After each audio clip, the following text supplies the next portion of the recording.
Hi friends, welcome back to my channel.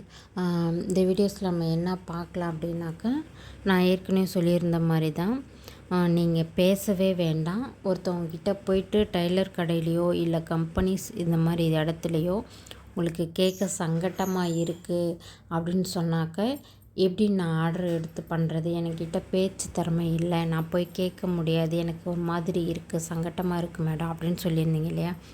So அவங்களுக்காக சொல்கிறேன். நீங்கள் வந்து பேசவே வேண்டாம்.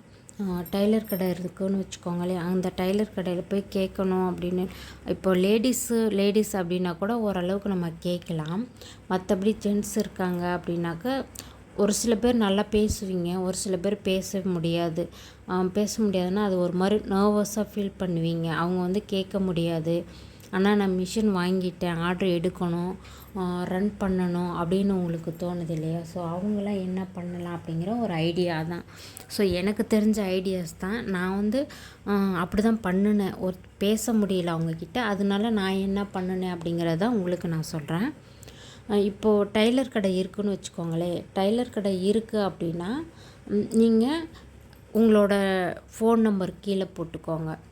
ஏதாவது உங்கள் இப்போ எம்ப்ராய்டிங் ரன் பண்ணுறீங்க, மிஷின் ரன் பண்ணுறீங்க, வீட்டில் இருந்தும் சரி, இல்லை நீங்கள் ஆஃபீஸ் கடை மாதிரி போட்டு நீங்கள் ரன் பண்ணுறீங்க அப்படின்னாலும் சரி. ஸோ நீங்கள் ரெண்டில் எது ரன் பண்ணாலும் ஓகே தான்.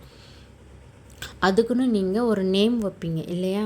இப்போ வீட்டில் ரன் பண்ணாலும் சரி, நீங்கள் ஒரு நேம் வச்சு கூட பண்ணுங்கள், தப்பு இல்லை. ஏன் அப்படின்னாக்கா உங்களுக்கு ஒரு அடையாளம் வேணும் அப்படிங்கிறதுக்காக தான். இப்போ வந்து உதாரணத்துக்கு நான் சொல்கிறேன், ஒருத்தவங்க பேரை சொல்லி தான் அவங்க போட்டு தருவாங்க அப்படின்னு சொல்லுவாங்க. ஸோ தெரியாத இடத்துல என்ன பண்ணுவாங்க, ஒரு பேர் இருந்துச்சு அப்படின்னா தான் அவங்க அந்த உங்கள் நீங்கள் வச்சுருக்க பேரை சொல்லி அங்கே போனீங்கன்னா அவங்க கம்ப்யூட்டர் மாதிரி போட்டு தருவாங்க அப்படி சொல்லுவாங்க. ஸோ அதனால் நீங்கள் உங்களோட மிஷின் வாங்கினீங்க அப்படின்னாக்கா, நீங்கள் கம்ப்யூட்டர் எம்ப்ராய்டிங் போடுறீங்க அப்படின்னா உங்களுக்கு பிடிச்ச மாதிரி உங்கள் பேரோ, பசங்க பேரோ, இல்லை சாமி பேரோ, எந்த பேராக இருந்தாலும் ஓகே தான். ஸோ அந்த மாதிரி ஒரு பேர் ஃபஸ்ட்டு மென்ஷன் பண்ணி வச்சுக்கோங்க. இதை நீங்கள் பப்ளிசிட்டி பண்ணணுன்னு இல்லை, நீங்களாகவே வச்சுக்கோங்க. இப்போ பார்த்தீங்கன்னா, நான் ஏற்கனவே சொன்ன மாதிரி அப்போ ஆர்டர் எடுக்கிறப்ப என்னங்கன்னாக்கா, உங்களுக்கு வாட்ஸ்அப் டிபியில் வைப்பீங்க இல்லையா? அந்த மாதிரி நீங்கள் ஒவ்வொரு டிசைன் நீங்கள் போடுறீங்க அப்படின்னா, நீங்கள் டிசைன் போட்டுட்டு இதுக்கு நீங்கள் விசிட்டிங் கார்டெலாம் அடிக்கணும்லாம் கிடையாது. விசிட்டிங் கார்டு வேணும்னா அடிச்சுக்கோங்க. இல்லை அப்படிங்கிற பட்சத்தில் உங்களுக்கு நான் சொல்கிறேன், நேம் பப்ளிசிட்டி வரணும்ல, அதுக்காக சொல்கிறேன். நீங்கள் டிசைன் போடுறீங்க அப்படின்னா, டிசைன் போட்டு முடிச்சுட்டு அதை நீங்கள் ஃபோட்டோ எடுத்து வாட்ஸ்அப்பில் ஸ்டேட்டஸாக வைப்பீங்கன்னு சொல்லியிருக்கேன் இல்லையா? ஸோ அந்த மாதிரி நீங்கள் வாட்ஸ்அப் ஸ்டேட்டஸ் வைக்கிறப்போ அதுக்கு கீழேயே பார்த்தீங்கன்னா, இந்த மாதிரி நீங்கள் என்ன நேம் வைக்கிறீங்களோ, இப்போ நான் வந்து எஸ்எஸ் விலாக்ஸ்னு வச்சுருக்கேன் இல்லையா? அதே போல் நீங்கள் எஸ்எஸ் விலாக்ஸ்னு வச்சுட்டு அந்த இதில் டைப் பண்ணிவிட்டு அப்படியே நீங்கள் போட்ட டிசைன் அப்படியே வச்சிங்கன்னா, அவங்க வந்து உங்களோட ஸ்டேட்டஸை யார் பார்க்குறாங்களோ, ஸோ அவங்க டிசைன் பார்ப்பாங்க இல்லையா? அப்போது அவங்க பார்க்குறப்பவே அவங்க மைண்டில் வந்து மெமரி ஆகிடும். ஸோ கம்ப்யூட்டர் எம்ப்ராய்டிங் போட்டு தராங்க, அந்த மாதிரி உங்களோட நேம் வந்து பரவ ஆரம்பிக்கும். அந்த மாதிரி பண்ணுங்கள். இப்போது நீங்கள் அந்த கடையில் எப்படி கேட்கலாம் அப்படிங்கிறப்ப, நீங்கள் ஒரு A4 சைஸ் பேப்பர் இருக்குது இல்லையா? அதில் ஃபஸ்ட்டு நீங்கள் எழுதி கூட ஒட்டுங்க. அப்படி இல்லை அப்படின்னா, இன்னும் நல்லா நீட்டாக இருக்கணும் அப்படின்னு சொன்னாக்கா, நீங்கள் கம்ப்யூட்டர் சென்டர், ப்ரௌசிங் சென்டர் இருக்குது இல்லையா? ஸோ அங்கே நீங்கள் போயிட்டு இந்த மாதிரி உங்களோட கம்பெனி நேம்ஸ், உங்களோட நீங்களாம் நேம் வச்சுருக்கீங்க வச்சுக்கோங்க. இப்போ அந்த நேம் சொல்லுங்கள். அந்த நேம் சொல்லி டைட்டில் போட்டுட்டு கீழே கம்ப்யூட்டர் எம்ப்ராய்டிங் குறைந்த விலையில் போட்டு தரப்படும் அப்படின்னு சொல்லிவிட்டு, முடிஞ்சளவு இதை கொஞ்சம் கலர் பேப்பரில் போட்டிங்கன்னா இன்னும் கொஞ்சம் லுக்காக இருக்கும். அந்த மாதிரி ஒரு 10 டைப் பண்ணுங்கள். டைப் பண்ணி போட்டிங்க அப்படின்னா, டைப்பிங் சார்ஜ் பார்த்திங்கனாக்கா 30 ரூபா வரும். இந்த குட்டி வேர்ட்ஸ் தானே, அதனால இது 30 ரூபா வரும். ஸோ கீழே கான்டாக்ட்னு போட்டு உங்கள் ஃபோன் நம்பர் போடுங்க. பக்கத்துலேயே 2 ப்ளவுஸோட பிக்சர் போடுங்க. ஸோ அந்த மாதிரி நீங்கள் போட்டுட்டு இதெல்லாம் போட்டு ஃபஸ்ட்டு ஒரு 30 ரூபா செலவாகும். அதை ஒரு 10 ஜெராக்ஸ் எடுத்துக்கோங்க. உங்களுக்கு எவ்வளோ ஜெராக்ஸ் தேவைப்படும் அந்த மாதிரி ஃபுல்லாகவே ஜெராக்ஸ் எடுத்துக்கோங்க. ஒரிஜினல் கொஞ்சம் வச்சுட்டு மிச்சம் எல்லாமே நீங்கள் ஜெராக்ஸை எடுத்துகிட்டு, அந்த ஜெராக்ஸை ஒரு அட்டை இருக்குது பார்த்தீங்களா, காலான்ற அட்டையோ இல்லை வேறு எந்த அட்டையோ சரி, அந்த அட்டையில் மழை பெய்யுது அப்படின்னாக்கா மழை பெஞ்சா நனையாமல் இருக்கணும். ஸோ அந்த பேப்பர் ஏன்னா நம்ம எடுத்து அங்கே ஒட்டக்கூடிய பேப்பர் என்ன அப்படின்னு பார்த்தீங்கன்னாக்கா மழை பெஞ்சால் நனையக்கூடாது. ஏன்னா மழை பெஞ்சிருச்சு அப்படின்னா அப்போதைக்கு நனைஞ்சிச்சின்னா ஒரு மாதிரி கீழே வந்துடும் இல்லையா. ஸோ மேலே நீங்கள் இப்போ சாரீலாம் எடுக்கிறப்போ உங்களுக்கு பாருங்கள் மேலே பிளாஸ்டிக் கவர் கொடுத்து வருது இல்லைங்களா.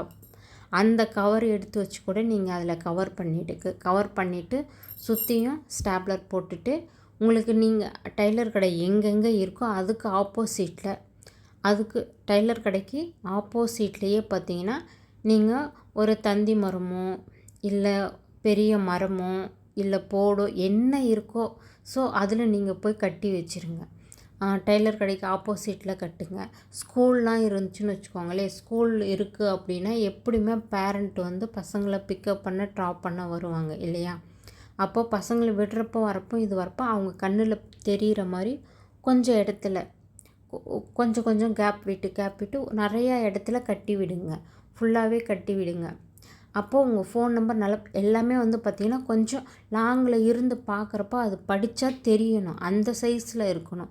குட்டி சைஸில் கிட்ட வந்து பார்க்குற மாதிரி நீங்கள் பண்ண வேண்டாம். ஓரளவுக்கு மீடியமான சைஸில் வந்து டைப் பண்ணி தர சொல்லி பாருங்கள். ஸோ நான் எப்படி டைப் பண்ணியிருக்கேன் அப்படிங்கிறத உங்களுக்கு நான் ஸ்க்ரீனில் போட்டிருக்கேன் பாருங்கள். அதை பார்த்தீங்க அப்படின்னாலே உங்களுக்கு தெரியும். ஸோ இந்த மாதிரி நீங்கள் ஃபுல்லாகவே எடுத்துருங்க. இந்த மாதிரி நீங்கள் போட்டுட்டு ஸ்கூலோட பக்கத்தில் எந்த ஸ்கூல் இருக்கோ கவர்மெண்ட் ஸ்கூலாக இருந்தால் கூட ஓகே தான். ஸோ பக்கத்தில் உங்களுக்கு சுற்று வட்டாரத்தில் கிராமத்தில் இருக்கிறீங்கன்னா கவர்மெண்ட் ஸ்கூலு அதுக்கப்புறம் காலேஜ் இருந்துச்சுன்னா காலேஜுக்கு ஆப்போசிட்டில் டைலர் கடை இருக்குது அப்படின்னாக்கா நீங்கள் டைலர்கிட்ட போய் கேட்க தேவையில்லை. அதுக்கு பதிலாக நீங்கள் இந்த மாதிரி கட்டி விடுங்க. ஸோ அவங்களோட பார்வையில் நீங்கள் பண்ணக்கூடியது விளம்பரம். ஸோ அவங்களோட பார்வையில் படுற மாதிரி நீங்கள் கட்டி வச்சிட்டிங்க அப்படின்னாலே அவங்களோட அவசரத்து தேவைக்கு கண்டிப்பாக உங்களை காண்டாக்ட் பண்ணுவாங்க. ஸோ காண்டாக்ட் பண்ணி பேசுகிறப்ப நீங்கள் கொஞ்சம் ரெஸ்பான்ஸ் பண்ணிவிட்டு அவங்களுக்கு டக்குன்னு அவங்க கேட்குற டயத்தில் 1 நாளோ 2 நாளோ பண்ணி கொடுங்க. ஸோ அப்போ அதுக்கப்புறம் அவங்கள ஃபர்ஸ்ட் பெஸ்ட் இம்ப்ரெஷனாக இருக்கணும் இல்லையா. அப்போ நீங்கள் ஃபர்ஸ்ட்டு டைம் பண்ணுறாங்க அப்படின்னா அதுக்கேற்ற மாதிரி அவங்களுக்கு கொஞ்சம் சீப் அண்ட் பெஸ்ட்டாக கொஞ்சம் பண்ணி கொடுங்க. அப்போ உங்களை கண்டினியூவாக தொடர்ந்து பண்ணுவாங்க. இதை வந்து கம்பெனிஸுங்களுக்கும் நீங்கள் இந்த மாதிரி மெத்தடை ஃபாலோ பண்ணி ட்ரை பண்ணி அவங்களுக்கு கட்டி விடலாம். ஸோ இதை ஃபாலோ பண்ணிவிட்டு உங்களுக்கு எப்படி இருக்குது அப்படிங்கிறத நீங்கள் கமெண்ட் பாக்ஸில் சொல்லுங்கள். இதுக்கப்புறம் இன்னும் உங்களுக்கு என்னென்ன அப்படிங்கிறது எனக்கு ஓரளவுக்கு நான் என்ன பண்ணினேன் அப்படிங்கிறத நான் உங்களுக்கு வீடியோஸாக போட்டிருக்கேன். அதை பார்த்துட்டு பண்ணுங்கள். தேங்க்யூ ஃபார் வாட்சிங்.